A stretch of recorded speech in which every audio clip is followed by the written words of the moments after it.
1965 Series 1 4.2 litre E-Type Jag Roadster is coming on a treat. The exhaust itself is stainless steel. Well, that went in a lot easier than any of us expected. Please work. Yes!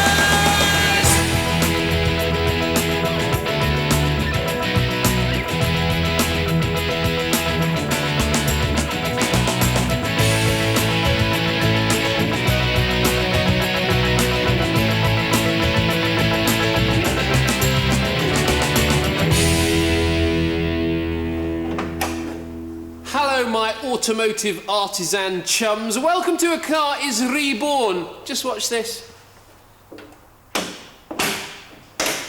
Lovely. So you want to see how it's done, do you? To the side. First job is to stick in the door rubbers. The one I'm going to start with is the one here on the B pillar or the B post at the rear end of this door.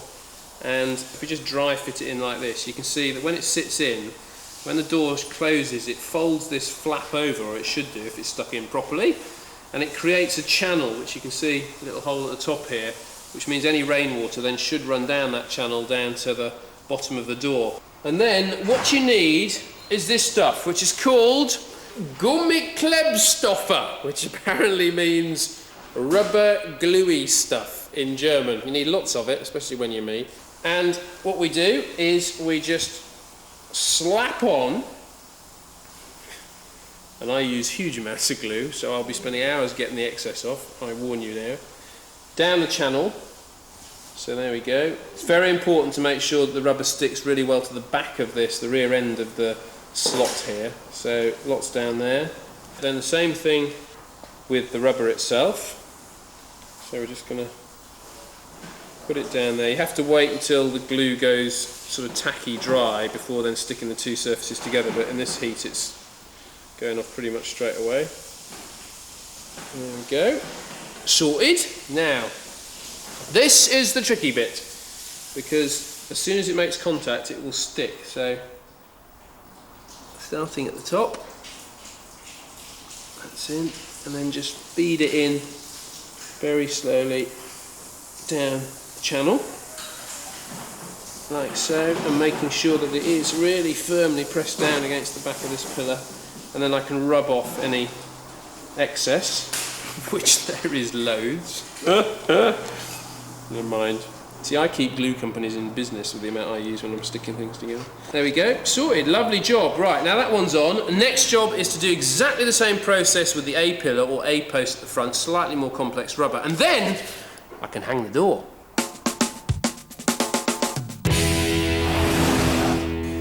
The door is hung by 4 bolts, and the job here is to locate bolts through these 4 holes and then into these captive nut plates, which there's one there and then one higher up right at the top here. As you can see, this is quite awkward, so I need the assistance of somebody else with lots of experience, very mature man. Pete? Yep. Can you hold on to the rear end of this door and be very, very careful, alright? This could be dodgy. Yeah, because we could easily scrape the paint off here, that's why it's all masked up. Now.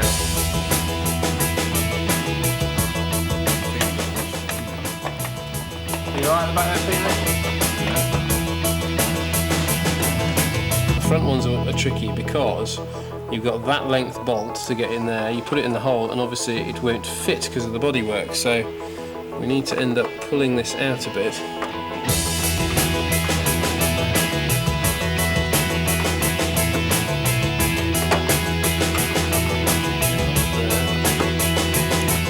Sometimes you wonder about the design of some of these things, that somebody sitting in their office in the 1960s thought, this is how we'll hang this door, and it'll be jolly easy. Oh boy, how I'd love to meet them. I know it's slow, but it's very difficult to get at. You do these bolts up tight first, like so, and then just slacken them off a little bit so you can still move the door.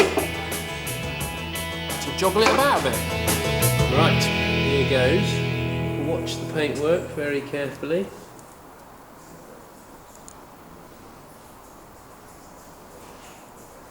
We're doing it at the front. Clear there, clear there, clear there. Well, far from perfect. We've got a relatively narrow gap at the front end here, but as we move to the back, it gets wide enough to park a bus in it. What I've also had to do here is put on the striker plate here on the B-pillar to make sure that when the door shuts, it actually clears that. So that's working fine. It's not too bad at the front end now, but it needs a bit of a... like that. Bad. We are getting there. Now while I finish this off, take a look at Phil Wilkinson's 1972 VW Beetle. It's a top car and it's finished unlike this one.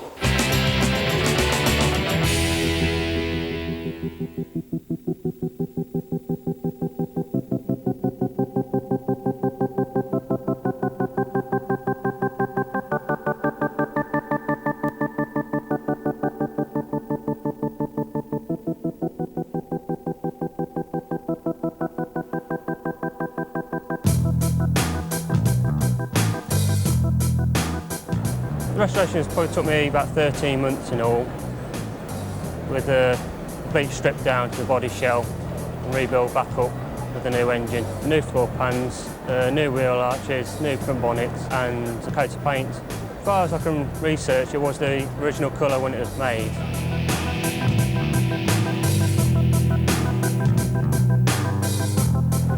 Modification wise, there's disc brakes on the front, 14mm anti-roll bar rather than the usual 10, lowered front beam, rear sway away, bigger engine, bumpers, exhaust, tail lights are all different spec what it would have been, and the interior is different, but apart from that, it's virtually standard. The roof rack's a reproduction one, which I brought from a show. The interior trim was made by my auntie. It's made out of all leather, ivory and orange leather, orange piping. The engine's 1600. It's got a 110 cam, light and flywheel and twin carbs. A new engine, been built, the bottom end was built with new shells, new crank, unleaded back heads, stainless steel valves. The parts are very easy to get hold of. There's places all over the UK which help you out in any way they can. It's got a slight surfing association connected to it. People do enjoy the image that comes with it. It's an image of enjoying yourself and having a good time.